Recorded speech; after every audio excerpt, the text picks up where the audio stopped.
You adopted a cat named Dave the Magical Cheese Wizard from the shelter. After weeks you just started to realize that wasn't just a goofy cat name. I remember when I first scoffed in disbelief at the comically silly cat that came across my screen. Dave the Magical Cheese Wizard. Surely someone was just making a joke. Little did I anticipate the truth behind the name. I had been scrolling through various cat adoption websites for a few days now. Most cats were just named the usual Daisy, Spot, Beans, or something blasé. Any other person would have probably just dismissed this cat, but Dave was the only one that truly piqued my interest. Why not, I figured. Might as well set up an appointment and see about this cat. The shelter workers had a blend of expressions upon their face when I arrived. The youngest one looked bored, as if expecting me to be another passerby just interested in seeing this uniquely named cat. The more senior worker was worried, however, and he spoke with some trepidation when I was told that Dave was ready. You are certain you want to meet him? He's been through few homes now, despite not even being 2 years old yet. It seems like people aren't really ready for this kind of thing. I had owned cats before, hell I grew up with my parents' cats and they were little nightmares of their own. Surely Dave couldn't be any worse. The visit seemed to be perfectly normal. Dave was a cute little gray tabby cat, his curious eyes flicked in my direction the second I walked in. Hi Dave. I spoke in a quiet voice so as not to startle the cat, as they can be such timid and meek creatures when meeting someone new. As if in response, the cat meowed at me while maintaining eye contact.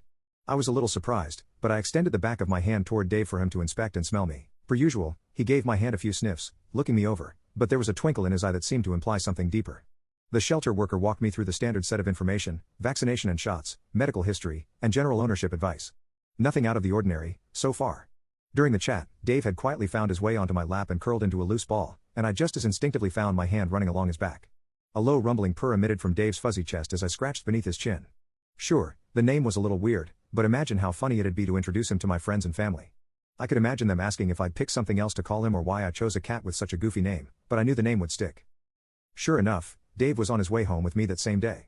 I let him explore my home, and the same interest and intrigue he met me with, he exhibited as he sniffed and inspected every corner of his new domain. He paused when he reached the kitchen, specifically the fridge. I figured he was hungry, after such a long day, so I opened the door to get some food for him.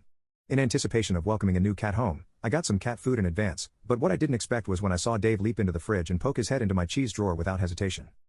I tried to pull Dave away from the cheese drawer, but before I even had a chance, something insane happened before my eyes. The shredded 3-cheese blend erupted from the bag and wove together into a tiny cat-sized robe, draping over Dave's shoulders. The slices of provolone slipped from the sheet of wax paper and folded into a conical hat, perched atop Dave's head. The block of Asiago morphed into a tiny staff, topped by a floating ball of brie, which found its way into Dave's paw. I fell backwards onto the floor at the sight, Dave now hovering midair as the powdered parmesan whisked upwards in a spiraling vortex around him. Now I understood. The name wasn't just some overzealously creative child giving a frivolous name to their pet cat. No, the name I saw on that cat adoption site was a title. Dave the Magical Cheese Wizard was a statement of fact. It's been a few months now, and honestly, things are going great. Admittedly, I never thought I'd get scolded by a cat for buying anything less than authentic Parmigiano Reggiano.